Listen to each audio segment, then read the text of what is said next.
이 동상 보신 적 있나요? 서울 광화문 사거리에 우뚝 서 있는 어떤 인물의 동상인데요. 이 인물의 직업은 무엇일까요? 그리고 동상 아래에 있는 배는 어떤 동물의 모양을 본떠 만들었을까요? 동상의 인물은 이 배를 이용해 어떤 일을 했을까요?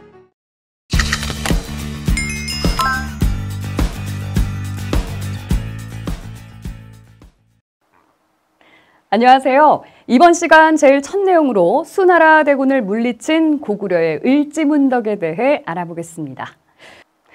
중국의 수나라가 113만 명의 큰 군대를 이끌고 고구려에 쳐들어왔습니다. 그중 30만 명을 뽑아서 고구려의 수도 평양을 공격하려고 하자 이때 고구려의 장군 을지문덕은 일부러 패하는 척하면서 수나라 군대를 평양 가까이로 끌어들였습니다. 그리고 수나라 군대가 살수, 즉 청천강의 가운데를 건너갈 때까지 기다리던 고구려군은 미리 막아뒀던 강의 둑을 한꺼번에 터뜨린 뒤 집중 공격해서 수나라 군대를 크게 물리쳤답니다.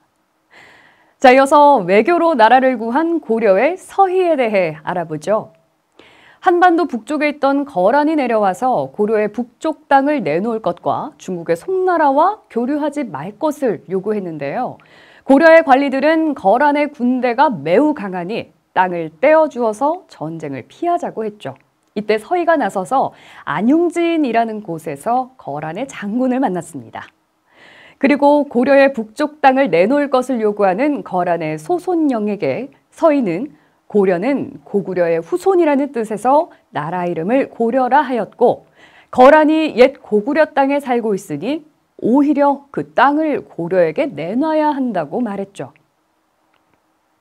당당한 서희의 태도에 약간 당황한 거란은 고려가 가까이 있는 거란은 멀리하면서 바다 건너에 있는 송나라하고 사귀는 것이냐 물었는데요. 중국의 송나라와 교류하지 말라고도 요구를 했죠. 하지만 이에 서희는 그건 여진족이 가로막고 있기 때문이기에 거란이 압록강 동쪽의 땅을 고려에게 준다면 거란과 고려가 쉽게 교류할 수 있다고 말했고 오히려 압록강 동쪽의 땅을 고려에게 줄 것을 요구했답니다. 이때 서희는 거란이 송나라와 전쟁을 앞두고 있어서 고려 침략에 온 힘을 쏟을 수 없다는 걸 알고 있었습니다. 이렇게 서희는 싸우지 않고도 외교를 통해 전쟁을 막아냈고 오히려 압록강 동쪽 땅까지 차지할 수 있었습니다. 자, 그럼 계속해서 일본군을 물리친 조선의 이순신에 대해 알아보겠습니다. 임진왜란 초기에 조선의 육군은 여러 전투에서 크게 패했습니다. 반면 이순신이 이끈 조선 수군인 해군은 곳곳에서 큰 승리를 거뒀죠. 일본 수군은 일본 육군에게 무기와 식량을 전해주려고 했지만 이순신은 뛰어난 전술과 거북선, 화포 등의 무기를 사용해서 일본군과 바다에서 벌인 전투를 모두 승리로 이끌었습니다. 이순신의 활약은 임진왜란 당시 조선에게 불리했던 전쟁 분위기를 바꾸고 마침내 일본군이 물러나도록 하는 데 큰 역할을 했습니다.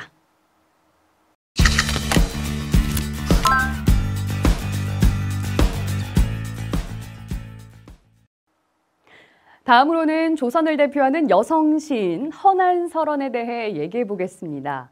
허난설원은 한글 소설 홍길동전을 지은 허균의 누나인데요. 어려서부터 글재주가 훌륭해서 시를 잘 지었습니다. 하지만 당시 조선 사람들은 여자의 재능이 뛰어난 걸 좋게 여기지 않았고 이는 또한 허난설원의 남편과 시어머니도 마찬가지였죠. 결국 불행한 결혼 생활과 친정아버지와 두 자녀의 죽음 등으로 마음의 병을 얻은 허난설원은 27세에 세상을 떠났습니다.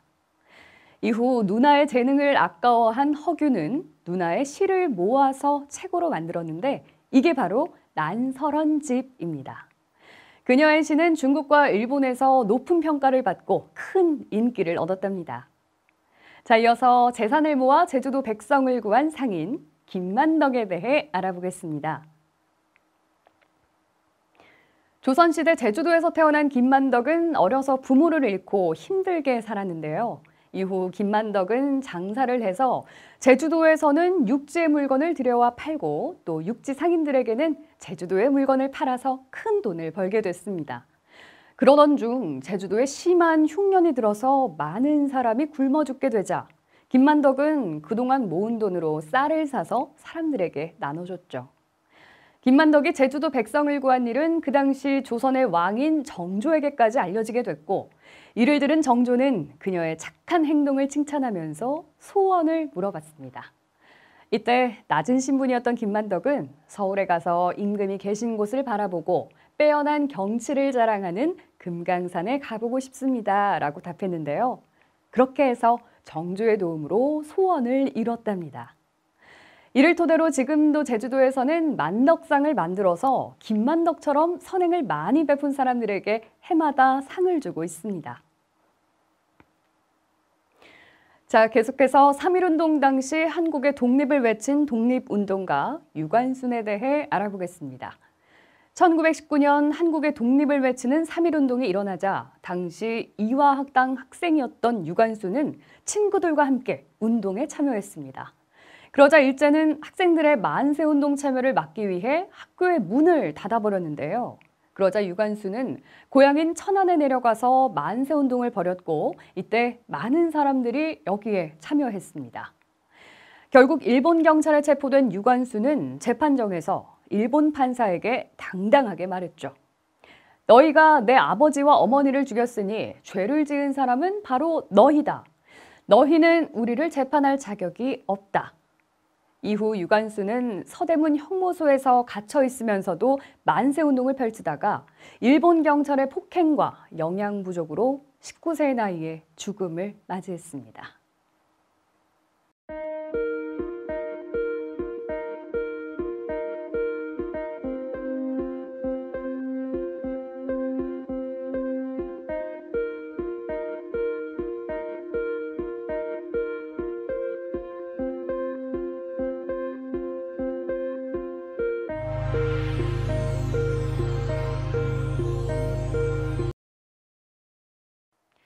한국의 지폐에 등장하는 인물은 각각 1,000원권에는 이황, 5,000원권에는 이이, 10,000원권에는 세종, 그리고 50,000원권에 신사임당이 있는데요.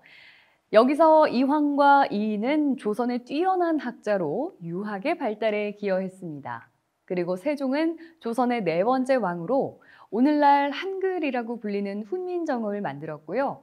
여러 과학기구를 만드는 등 문화 발전에 힘을 쏟았죠. 또 신사임당은 어려서부터 그림에 재능이 있었고 꾸준히 교육을 받아서 학식이 높았습니다. 결혼 후에는 자녀들을 훌륭하게 키웠는데 5,000원권에 등장하는 아이가 그중 한 명이랍니다. 그렇다면 여러분의 고향 나라에서 사용되는 화폐 속 인물은 누구인가요? 그들의 업적과 활동에 대해서 서로 이야기 나눠보시기 바랍니다.